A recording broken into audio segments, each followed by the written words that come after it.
Bismillahirrahmanirrahim. Assalamualaikum warahmatullahi wabarakatuh. Alhamdulillahi nahmaduhu wa nasta'inuhu wa nastaghfiruh. Wa na'udzu billahi min syururi anfusina wa min sayyiati a'malina.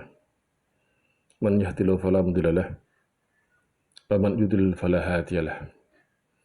Asyhadu an la ilaha illallah wahdahu la syarika lah. Asyhadu anna Muhammadan abduhu wa rasuluh la nabiyya ba'dah. Bapak-bapak, ibu-ibu, saudara dan saudari yang saya cintai dan banggakan, rahimakumullah. Izinkan saya mengucapkan taqabbalallahu minna wa minkum. Ini masih bulan Syawal. Beberapa hari yang lalu kita melaksanakan sholat Idul Fitri, baik itu di masjid atau mushola atau di rumah. Mudah-mudahan Idul Fitri yang kita laksanakan yang berbeda dengan tahun-tahun sebelumnya, karena kita mengalami ujian dari Allah berupa pandemi ini, baik itu yang di masjid, di mushola, di rumah, atau di majelis, semuanya Allah terima, semuanya Allah ridhai. Amin. Baiklah, masih berkaitan dengan Idul Fitri. Topik hari ini akan saya angkat tentang makna Idul Fitri. Kata Idul Fitri itu ada dua kata maksud saya, yaitu kata Idul, Aid, ya, dari kata ada yang utuh, artinya kembali.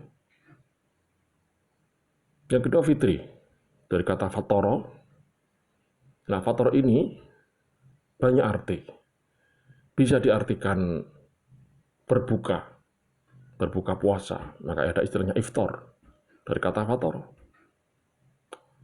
Iftar, buka puasa, ayo iftar, artinya sudah ya, selesai puasa kita buka. Ya. Dengan apa? Ya dengan makan, dengan minum. Juga bisa diartikan fatur, makan pagi. Jadi orang Arab kalau makan pagi atau sarapan, ya itu menggunakan kata fatur. Kalau makan siang, biasanya menggunakan kata ghida. Kalau makan malam, biasa mereka menggunakan kata asa. Nah, Idul Fitri bisa diartikan dari makna harfiah yang artinya berbuka atau makan, artinya kita kembali berbuka. Artinya sudah tidak berpuasa lagi. Kita kembali seperti sebelum puasa, bebas makan, minum. Atau Idul Fitri yang artinya kita kembali pagi yang biasanya kita tidak makan, tidak sarapan, dan sekarang kita kembali ya bisa makan pagi, bisa makan sarapan. Ya, kata-kata Idul Fitri diartikan seperti tidak salah cara bahasa. Namun fatoro juga bisa diartikan ya, menciptakan pada mula atau menciptakan pada pertama kali. Ya, ini kalau kita kembali dari kata fatoro yang berarti menciptakan pada mulanya, ini sesuai dengan hadis Nabi, kullu mauludin yuladu al fitrah, bahwa setiap bayi itu dilahirkan ke dunia ini atas fitrah. Maka dari faktor ini keluarlah kata fitrah yang merupakan masdar dari kata faktor itu. Jadi fitrah juga berasal dari kata faktor. Nah, Bapak sekalian, ini kita lebih concern pembahasan yang ketiga ini. Bukan kita membahas kembali berbuka puasa atau kembali sarapan pagi, tidak akan bahas itu. Ya, kita lebih concern arti yang ketiga ini, bahwa fatoro artinya nyata menciptakan pada mulanya, yakni menciptakan manusia pada mulanya. Lah, Allah menciptakan manusia pada mulanya itu adalah sesuai dengan fitrah. Selain sebagaimana hadis yang saya sampaikan, kullu mauludin yuladu alal fitrah, ini juga kita lihat dalam Quran surat Rum ayat 30 Allah berfirman, A'udzubillahi minasyaitonirrajim. Bismillahirrahmanirrahim. Fa'aqim wajhaka lid-dini hanifah. Fitratallah. Nah, ini ada juga kata fitrah. Allati fataran nas 'alaiha, dan juga ada kata fatara. Ini dua-duanya saya kasih warna merah biar lebih lebih mengena, lebih fokus. La tayyim walakin aktsarun nasi la ya'lamun. Faqim wajhaka lid-dini hanifa, maka hadapkanlah wajahmu dengan lurus kepada Allah, kepada agama Allah. Hanifa, lurus. Lurus artinya tidak bengkok, bisa diartikan juga murni. Sebagaimana agama Nabi Ibrahim. Hanifa, bebas dari penyembahan berhala, tauhidan. Nah, penyembahan kepada Allah semata yang lurus, yang tidak melenceng, tidak bercampur dengan kemusyrikan. Itu kata Allah, fitratallah, itulah fitrah Allah. Kemudian Allah terangkan, allati fataron nasa 'alaiha, yang mana Allah menciptakan manusia dengan fitrah tersebut. Artinya fitrahnya manusia itu mereka akan berada pada agama yang lurus. Agama yang menyembah Allah semata, Allahus somad. Allah yang esa, Allah yang tunggal, sebagaimana agamanya nenek moyang kita semua sebagai umat Islam, yakni agama Ibrahim. Karena Ibrahim termasuk orang yang hanif, orang yang lurus akidahnya. Maka fitrahnya manusia dimanapun itu, siapapun itu, yang dilahirkan, Allah ciptakan dengan kondisi seperti itu. Pada waktu kita lahir ke dunia, itu tidak ada perubahan, maka Allah katakan la tabdila li khalqillah, la tabdila li khalqillah. Tidak ada perubahan pada fitrah Allah itu. Nah, artinya manusia yang lahir semuanya punya fitrah untuk mengisahkan Allah, untuk menyembah Allah yang satu tadi. Sebagaimana sabda Nabi, kullu mauludin yuladu 'alal fitrah, bahwa bayi yang lahir itu dia punya fitrah. Fitrahnya adalah menyembah Allah yang esa ini. Semua orang itu yang lahir ke dunia. Karena apa? Karena hakikatnya kita sebelum lahir ke dunia pun kita sudah membuat janji dengan Allah. Sebagaimana yang Allah firmankan dalam Quran surat Al-A'raf ayat 172 dan 173, ini bahwa kita dulu lahir ke dunia dalam keadaan kita itu mau menyembah Allah yang esa. Kita akan berbakti kepada Allah. Maka melalui tausiah singkat ini, saya mengingatkan kembali bahwa dulu pada waktu kita di perut ibu kita, ketahuilah bahwa kita itu telah berjanji pada Allah, bahwa kita sudah membuat ikrar kepada Allah bahwa kita akan mengisahkan Allah, agama yang hanif tadi, sebagaimana yang Allah sebutkan dalam Quran surat Ar-Rum ayat 30 tadi. Allah berfirman dalam surat Al-A'raf 172 dan 173. Wa akhadha rabbuka min bani Adama min durihim dzurriyyatahum wa ashhadum 'ala anfusihim alastu bi rabbikum qalu bala syahidna an taqulu yaumil qiyamati inna kunna an hadza ghafilin. Dan ingatlah ketika Tuhanmu mengeluarkan keturunan anak-anak Adam dari sulbi mereka, dan Allah mengambil kesaksian terhadap jiwa mereka. Jadi kita harus mengimani ini adalah pernah terjadi pada kita semua, anak Adam sebelum lahir ke dunia, di perut ibu kita dulu, kita pernah ditanya Allah seperti ini. Alastu birabbikum? Bukankah aku ini Tuhanmu? Dan kita semuanya menjawab, qalu bala syahidna. Betul. Engkau Tuhan kami. Engkau Tuhan kami yang Esa. Dan aku akan menyembah kamu ya Allah. Tuhan yang Esa itu. Dan kita mengatakan syahidna. Kami menjadi saksi. Artinya kita sudah kontrak dengan Allah.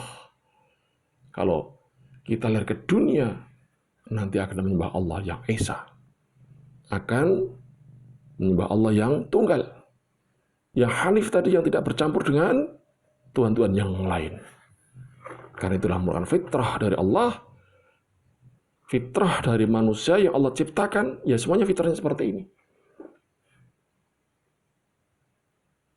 Maka Allah lanjutkan. Antaqulu yaumil qiyamah inna kunna an hadza ghafilin. Agar nanti di hari kiamat kita tidak mengatakan, tidak ngeles pada Allah, tidak beralasan pada Allah. Ya Allah, ternyata inna kunna an hadza ghafilin. Sesungguhnya kami dalam masalah ini lupa. Dan betapa banyak sekarang manusia yang lupa bahwa dulu mereka pernah berjanji pada Allah sebelum lahir ke dunia, mengakui Allah yang Esa, menyembah Allah yang semata, yang Hanifah tadi. Ya. Namun kenyataannya banyak manusia yang tidak mengesahkan Allah lagi, mensekutukan Allah lagi, mensekutukan dengan berbagai macam makhluk-makhluk yang lain, yang insya Allah nanti akan kita bahas dalam bab tersendiri. Atau banyak juga yang tidak mengindahkan janjinya dulu, dalam artian dia tidak mau melaksanakan janji yang telah dia buat dengan Allah. Untuk apa itu? Untuk menyembahnya. Karena tujuan kita diciptakan ke dunia hakikatnya adalah wa ma khalaqtul jinna wal insa illa liya'budun, dan tidaklah kuciptakan jin dan manusia. Artinya kita dilahirkan ke dunia itu illa liya'budun, kecuali hanya untuk menghambakan diri kepada Allah, kecuali hanya untuk beribadah kepada Allah. Dan betapa banyak saudara-saudara kita yang mereka, kalau kita lihat KTP-nya adalah Islam, namun bentuk penyembahan pada Allah yang paling utama, sholat 5 waktu, banyak yang ditinggalkan. Gutang-gutang, sehari ada yang 3 kali saja, 2 kali saja, bahkan ada yang tidak pernah sholat sama sekali. Nah, nanti dari kiamat, kalau sampai dia lupa akan janjinya dulu pada Allah, maka Allah tidak akan menerima ngelesnya tadi itu, alasnya tadi itu. Maka ini Allah katakan antaqulu yaumil qiyamah. Yang demikian itu agar nanti dari kiamat, kalau kita beralasan inna kunna an hadza ghafilin, sesungguhnya kami lupa ya Allah atas janji saya dulu ini, karena saya termasuk yang lengah, yang lupa. Allah tidak akan terima itu janji itu. Allah tidak akan terima itu alasan itu. Allah tidak mau menerima alasan karena kita masing-masing sudah berjanji seperti itu. Menurut Al-Quran ayat 172 Al-A'raf ini. Nah, ada kalanya saudara kita yang melanggar perintah Allah itu, yang tidak mau sholat itu, atau mereka yang istilahnya lengah tadi, kalau diingatkan jawabnya, masa sih kita itu pernah berjanji pada Allah di perut ibu? Ayat yang tidak masuk akal itu. Bapak, Ibu dan saudara yang saya hormati, kita tidak usah beralasan kalau kita pernah di perut ibu berjanji pada Allah demikian itu akan menyembahnya, mengisahkan Allah yang Esa. Tidak usah terlalu dalam. Setahun yang lalu pada jam yang sama, tanggal yang sama, hanya bulan yang sama, hari yang sama, tanggal yang sama, hanya tahun yang lalu. Banyak kita ini lupa apa yang telah kita kerjakan. Apa yang telah kita kerjakan setahun yang lalu itu banyak yang lupa. Apalagi 10 tahun yang lalu. Tanggal yang sama, bulan yang sama, hanya tahunnya, tahun 2010. Mungkin kita banyak yang tidak ingat. Mungkin umur kita waktu 5 tahun, kita pernah berbuat begini. Kita pernah berbuat sesuatu yang orang lain tidak senang karena kita mengambil barangnya tetangga, umur 5 tahun saja. Itu pun mungkin kita lupa. Mungkin juga pada waktu kita masih umur 2 tahun berjalan, atau latihan berjalan, atau setahun ya, latihan berjalan, saya yakin tuh, tidak ada yang ingat berapa kali kita jatuh. Latihan berjalan, jatuh berapa kali. Saya yakin tidak ada yang ingat. Itu umur setahun. Nah kalau misalnya kita masih dalam kandungan, ya lupa, tidak ingat. Itu sangat wajar. Wajar mestinya. Namun jangan sampai kita terus ngeles beralasan, gak mungkin kayaknya kita pernah berjanji dengan Allah seperti itu. Nah kalau kita semua lengah, kita semua lupa, maka kita ingatkan akan janji kita kepada Allah yang merupakan fitrah dari Allah menciptakan kita ini, bahwa kita itu sebetulnya mengakui Allah sebagai Tuhan kita. Kita akan menyembahnya sebagaimana tujuan manusia tadi diciptakan ke dunia ini. Tapi sekalian yang saya hormati, fitrah ini melekat pada siapapun sebetulnya. Maka pernah saya pada waktu di Inggris dulu, di mana teman-teman saya rata-rata adalah ateis, tidak percaya Tuhan, tidak percaya adanya Tuhan, tidak percaya agama. Suatu saat saya pas di belakangnya, dia tidak tahu lupa atau apa bagaimana, terus tiba-tiba dia bilang, oh my God, begitu, sambil kepalanya dipegang. Saya kaget di belakang, loh, what do you say? Apa yang kamu katakan tadi? Apa yang kamu katakan tadi? Oh my God, berarti you percaya pada Tuhan ya? Do you believe God? Saya tanya seperti itu. No, I don't believe God. Tidak, saya tidak percaya dari Tuhan. Nah, terus tadi ngomong apa sampai yang tak gitu kan ya? Ya itu hanya kebablasan ngomong katanya begitu. Nah ini, itu tidak bisa sebetulnya. Ya, kalau dia mengatakan oh my God, artinya itu hati kecilnya, fitrahnya itu mengakui sebetulnya. Kalau suatu saat dia berada dalam lautan yang naik kapal, bergelombang, mesinnya mati, ombak yang tinggi, timbul badai, nah baru dia mungkin biasanya keluar. Ya Tuhan, selamatkan kami begitu.